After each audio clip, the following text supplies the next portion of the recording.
এই জামাত কারওয়ান বাজারে 24 ঘন্টা 1 কোটি টাকা চাঁদা উঠে, তোমরা এগুলা নিয়ে কিছু বলতে পারো না? 20-25 দিন আগে এক সাংবাদিকরা যে ডিজিএফআই উঠায় নিয়ে গেছিল, এগুলা নিয়ে কিছু বলতে পারো না তোমরা? এই যে কার্টুন শেয়ার দেওয়ার জন্য যে একজনের জেলে নিয়ে যাওয়া হলো, এটা নিয়ে শক্ত কোনো পজিশন নিতে পারো না?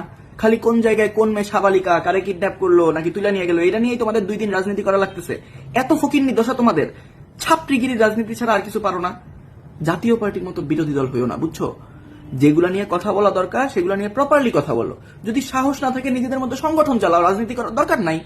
বাংলাদেশের পুরা রাজনীতি গত 2 দিন ধরে চলতেছে কোন ইমামের মেয়ে কিডন্যাপ হয়েছে তার উপরে। এত হাসি আসে এগুলা দেখলে। হঠাৎ করে দেখলাম এক ইমাম কান্নাকাটি করে বলতেছে আমার মেয়েকে বিএনপির পোলাপান তুলে নিয়ে গেছে, আমার বাড়ির তালা ভাঙছে, বাবার সামনে মেয়েকে তুলে নিয়ে গেছে, আমি কত অসহায়, কিডন্যাপ করা হয়েছে আমার মেয়েকে, আমার মেয়ে কোথায় আছে আমি জানি না। পুরা বাংলাদেশের জামাত সমাজ 1 ঘন্টার মধ্যে সেই ইমামের মেয়েকে পুঁজি করে রাজনীতি করা শুরু করে দিল। যে ছেলে তুলে নিয়ে গেছে সে বিএনপি বা ছাত্রদল কিছু একটা করতো, বিএনপির নামটুক পাইছে, জামাতের মানুষজন ওইটুককে নিয়ে রাজনীতি করা শুরু করে দিছে।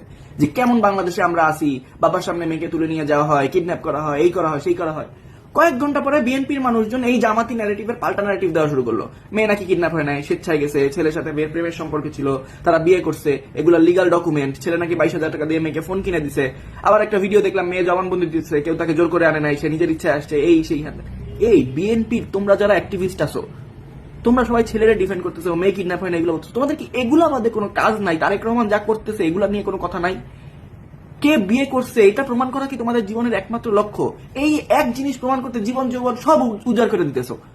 এরপর জামাত শুরু করলো মেয়ে নাবালিকা, মেয়ের বয়স হয় নাই, তাই মেয়ে কিভাবে বিয়ে করে।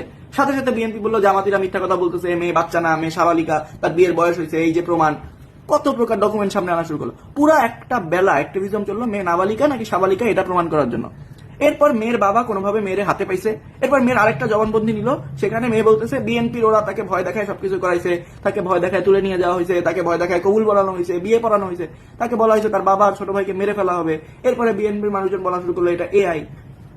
জামাত আর বিএনপি দেশে কত কিছু হইতেছে। জামাতের মানুষজন তোমরা কথা বলো না কারণ তোমাদের কথা বলার যোগ্যতা নাই। বিএনপির মানুষজন তোমরা ছাত্রীগিরি করো কারণ তোমাদের ছাত্রীগিরি বাদে আর কোনো রাজনীতি জানা নাই। কি রে ভাই, দেশে পলিটিক্স তোমরা এতগুলা পররাষ্ট্রনীতি, চাঁদাবাজি, টেন্ডারবাজি, জমি দখল, কত কিছু করতেছে বিএনপির মানুষজন। জামাতের মানুষজন এগুলো নিয়ে কোনো কথা বলবে না। আবার ওদিকে বিএনপির মানুষজন যখন জামাতের এইসব ছাত্রীগিরি শুরু হয় তখন বিএনপির মানুষ ওই ছাত্রীগিরি লেগেছে পাল্টা ছাত্রীগিরি শুরু করে। ছাত্রী দল পাইছি, একটা সরকারি ছাত্রী, একটা বিরোধী ছাত্রী।